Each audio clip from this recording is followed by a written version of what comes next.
Hey everyone, what's going on? Welcome back to some Northernlion and Dan play some more For Honor Without Honor. What's going on, man? Hey, how's it going? You guys wanted to see it, so we're back. We're back, but we're both in different form. Like because we've been sick, you mean? We've hung out and then I don't want to open it up saying, "Hey, we're sick," but there's something to say about how many people you think were at PAX? Probably 80,000? like 80,000, you said? Yeah. I was thinking like maybe 50, but I mean, we're talking, it's a lot of people either way.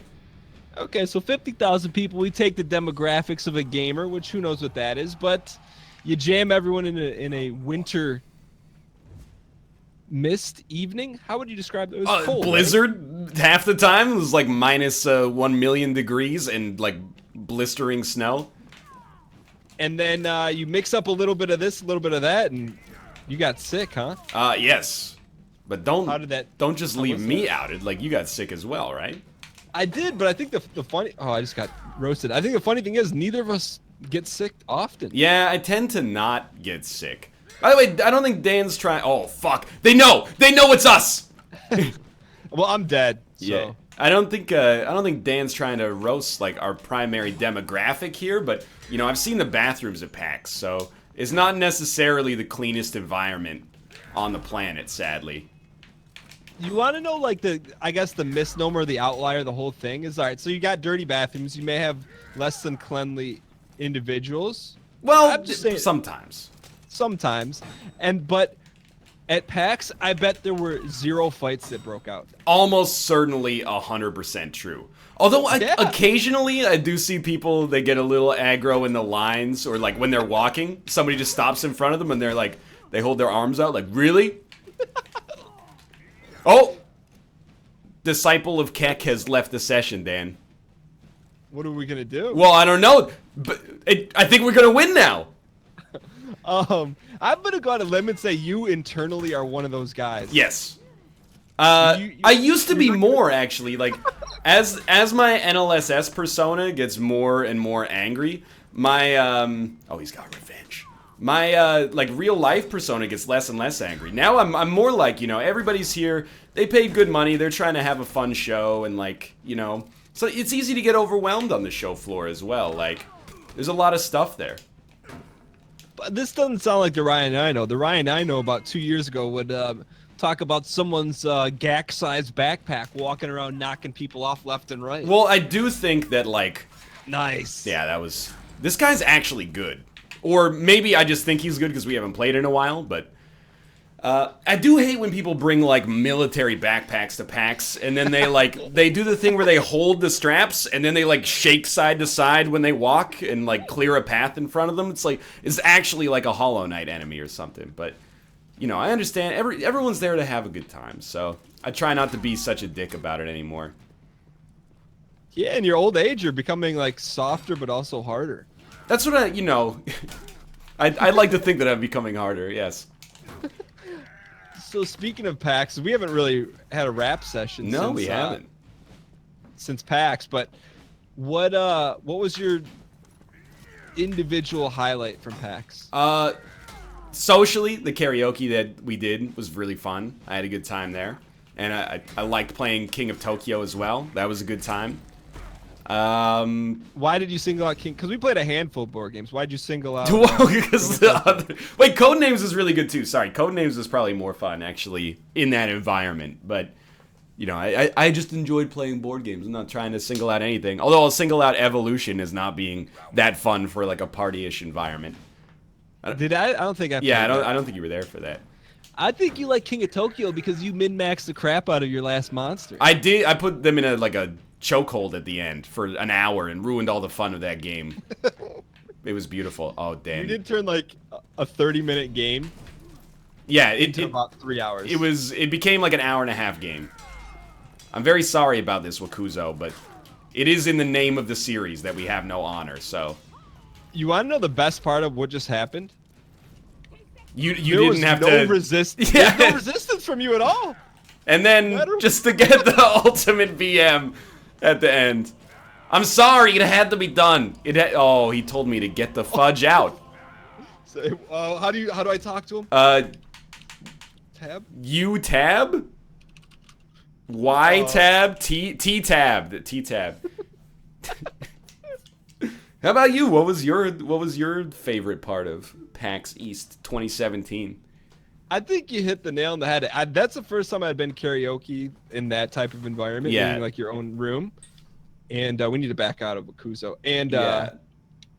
that was cool because like I looked at that group and it's like you could draw a line down the center and be like, look, these people are actually really good singers. Mm.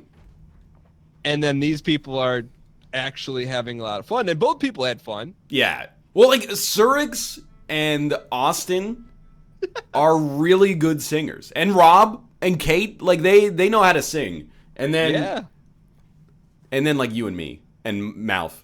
We're just like enthusiastic, but that's all you need sometimes. I feel like if that karaoke was a business, like Kate and Surix and Rob and Austin brought like talent, but we brought sweat equity. Sweat equity. I like that. Yeah. Yeah. See, I mean, you gotta have some people making the executive decisions, and then you need idiots like us that work hard but not smart. Yeah, exactly. Do the grunt labor. So what do you think about guest L6Z0ADSV? What do you think he's trying to get at with that? I think he might be trying to pretend to be somebody's younger brother. You know, like games used to be like, if you press like start, you'd be the guest. Mm-hmm. I think that's what he's trying to get at here, but he's got a level 3 prestige lawbringer, so I don't know. He also said well then in chat, so maybe he knows what he's getting himself into. Is his name Lego ISP? I'm trying to make sense of it. I'm fighting the Yogg. It's a pretty deep. Oh God! I'm just trying to catch him off guard here. I understand. Okay. How good is that guy? I mean, I don't really know to answer your question, because the fight just kind of started and it was already like a little... I think I started on the back foot is what I'm trying to say here. The back foot? Yeah. Well, because like, you know, when you came in and got a free attack on your guy, my guy came in and got about 8 free attacks on me. Oh. You gotta be part of Death Row. Like Ja Rule.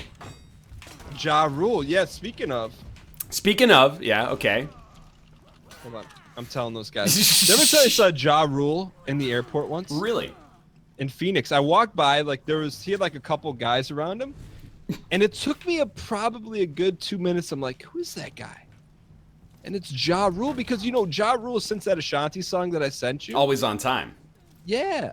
Which was in reference to when you're supposed to be recording, but what has he done since then? I mean, there's a really great photo of Ja Rule and Nelly at like a Skype, or not Skype, a Sprite website launch party in like the year 2000 is glorious. Oh, he's measalooing me.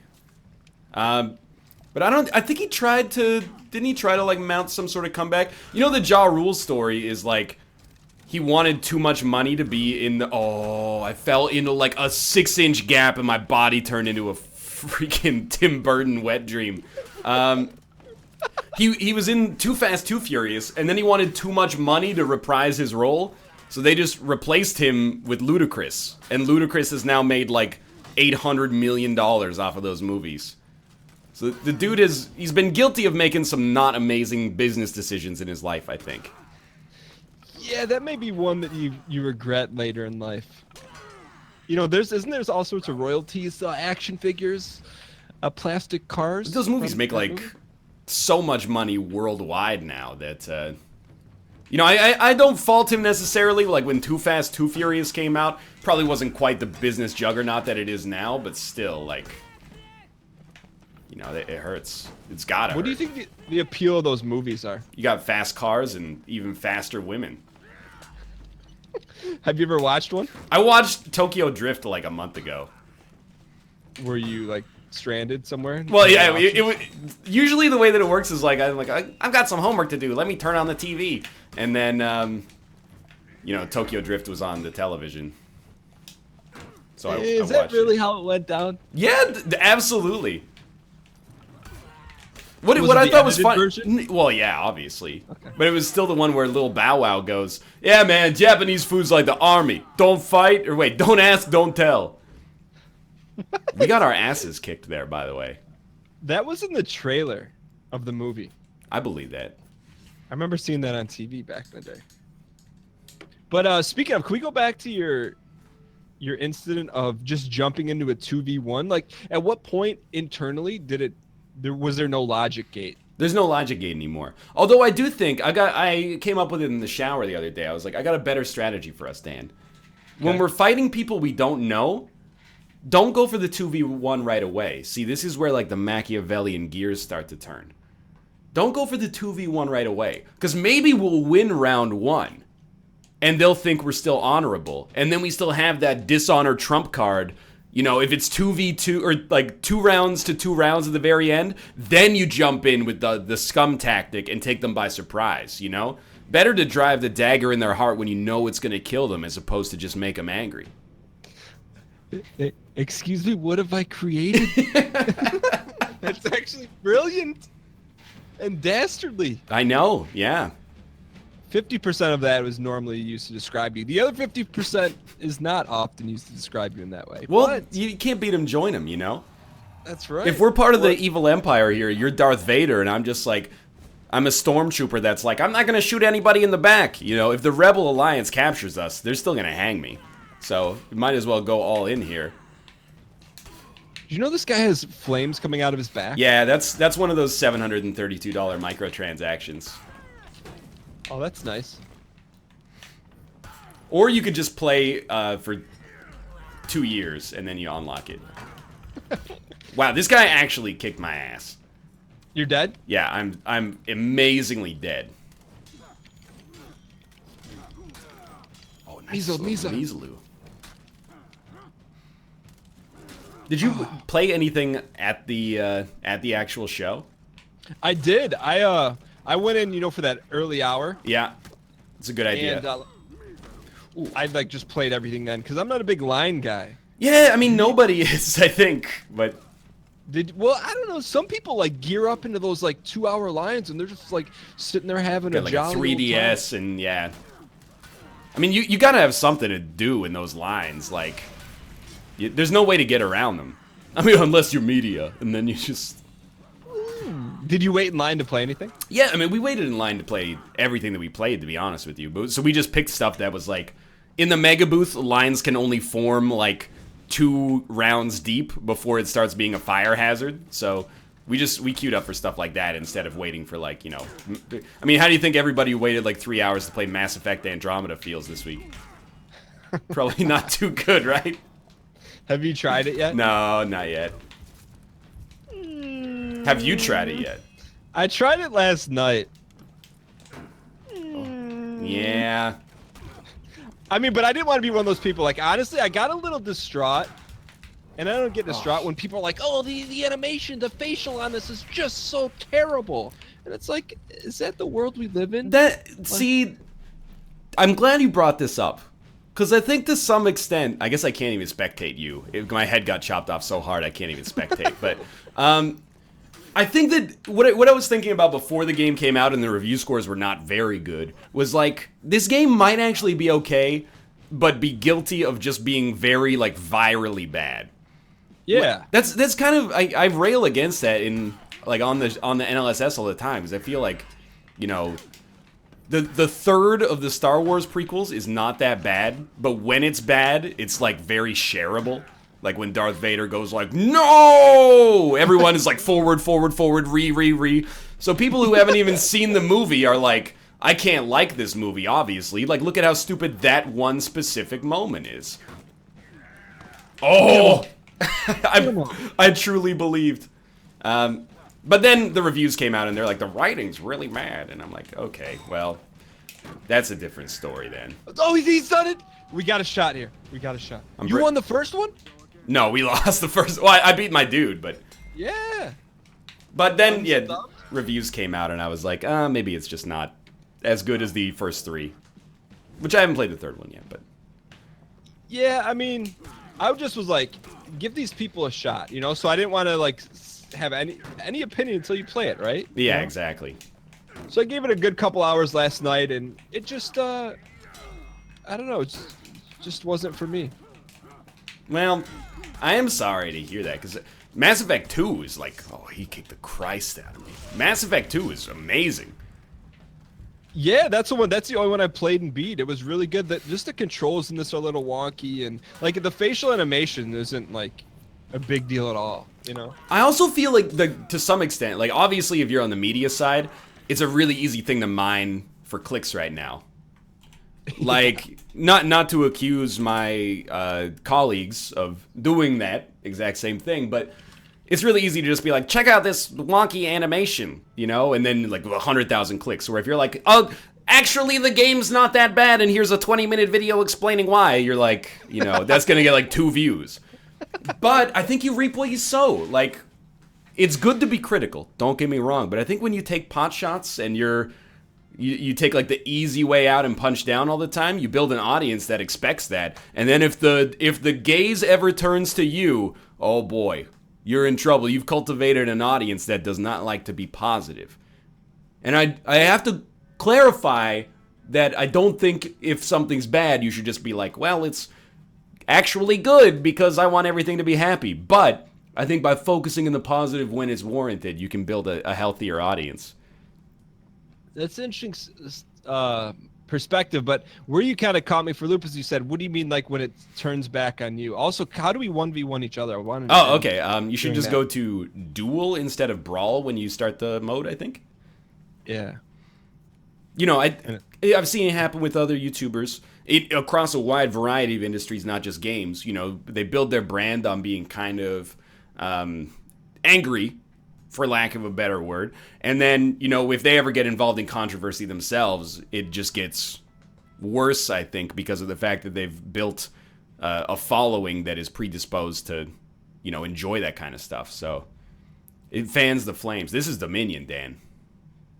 It's we'll have to go custom match here because it wouldn't let me. Yeah.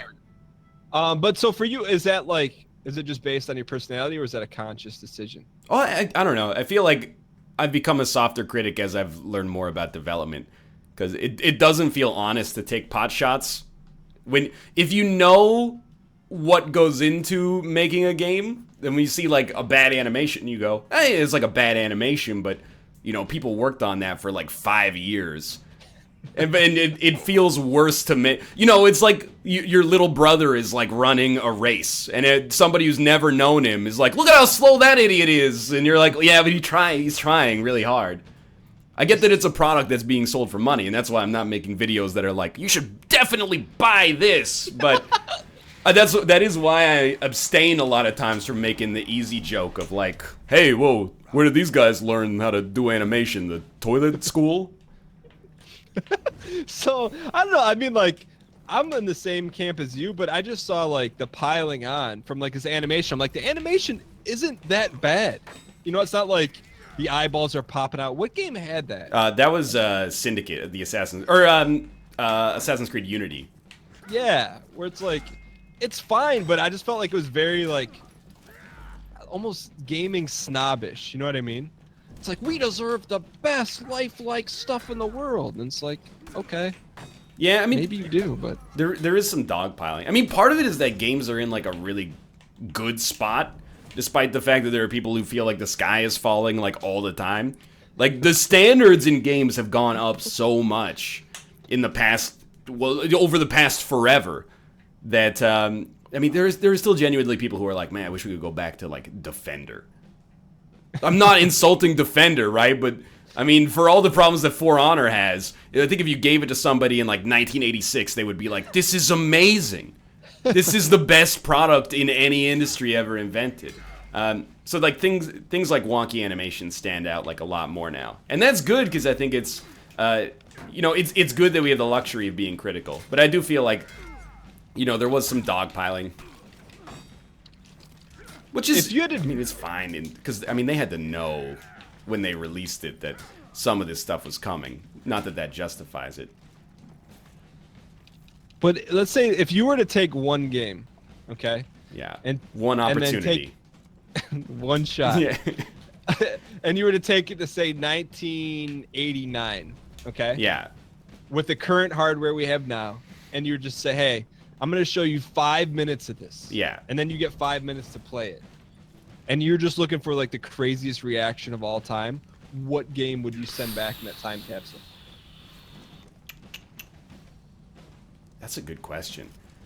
I think it's a little slightly dated now, but I almost feel like something like Titanfall would just blow your doors wide off. Because at first you'd be like, okay, what is this? Well, it's a first-person shooter. What's a first-person shooter? Well, you know Doom? No, Doom, I've never heard of this Doom thing. What's Doom?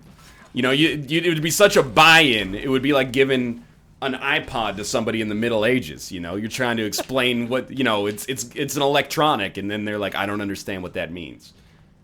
So I don't know. So Titanfall makes sense to me though, because it's very modern. You know, it's 3D. It looks good. It's got different styles of gameplay where you can get inside a mech or you can run around. Plus, just the concept of like being able to put yourself in someone else's eyes would probably be amazing to somebody back then. So to take it one step further, what about if you were to give it to your what then 6-year-old self? Yeah. I mean, do you think you would appreciate that, or be like, oh, this is okay? No, I think not my genre. I think it would be extremely easy to appreciate. I think like when games come out matters a lot.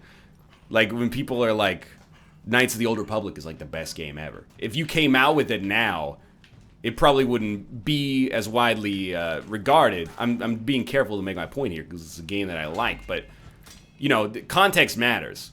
Like if an indie developer came out with Doom for the first time ever right now, people would be like, what's this? It's kind of, you know, trash.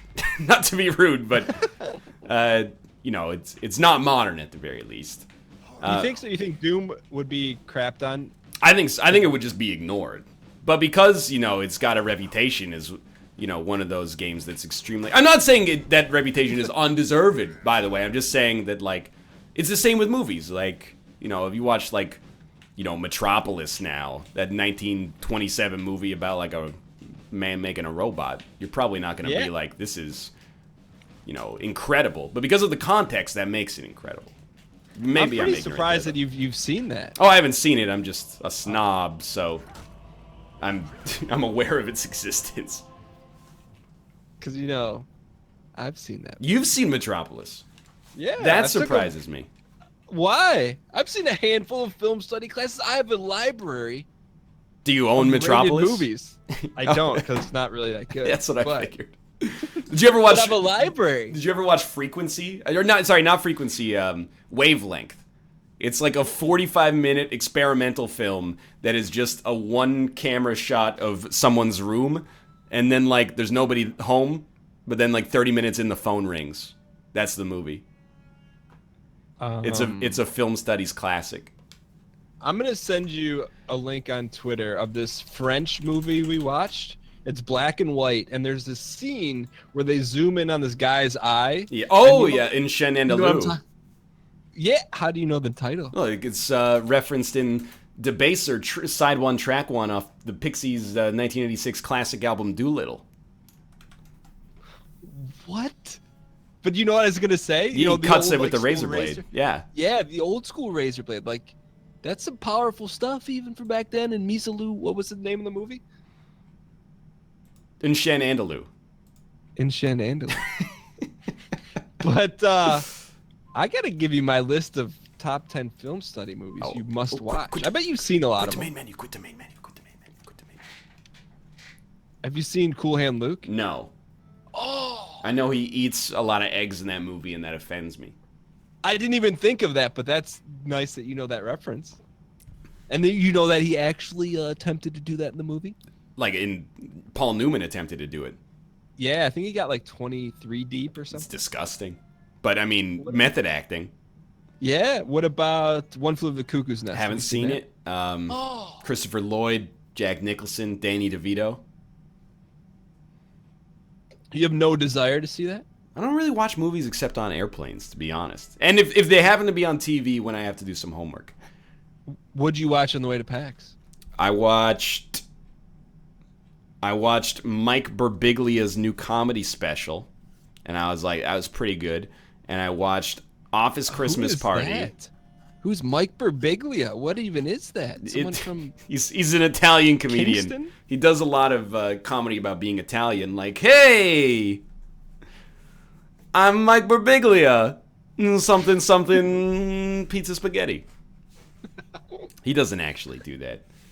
Is it clean or is it like filth? It's mostly clean, but it's not like, you know, Brian Regan like wears it as a badge of honor or something. Got it. So you watch Brian Birbiglia. Brian Birbiglia, his new comedy special. I thought that was pretty good. I watched Office Christmas Party and I thought it was terrible. Who's in that? Jamie Foxx? Yeah, that's Jamie Foxx, Gerard Butler. No, it's like Jason Bateman from Arrested Development and T.J. Miller from Silicon Valley and Kate McKinnon from SNL, Jennifer Aniston. So 4 of the most unfunny people ever created. Wait, you don't like Arrested Development? No, I don't. I get that confused with the one with Sofia Vergara. That's Modern Family. It's the same show. I could understand that, except like Arrested Development's really good. Modern Family was good for a long time, but sort of fell into the Isaac trap of like, well, the show's making money, so we gotta keep pumping out episodes. So you watched it. I feel like there's a third movie. Yes, but I can't remember what it was. Doctor Strange? No, I saw that in theaters, so I felt... Oh, I watched Hunt for the Wilder People. You know what, Dan? Just to end the episode, if you're not going to have respect for my movie-watching choices. I mean, these are 3 movies that if you were to poll 10 people off the street, not one of them could identify either of those 3. Office Christmas Party? It came out like 3 months ago. It was relatively popular. I guess it's all relative. And speaking of relative, thank you guys so much for watching. If you guys enjoyed it, click the like button. Helps out a great deal. If you want to see the other person's perspective, go to the link in the description below. Ryan, it's good to be back. Yeah, and, man. We didn't even scum it up yet. A little bit, but next time, more. Next time. All right, we'll see you guys. Later.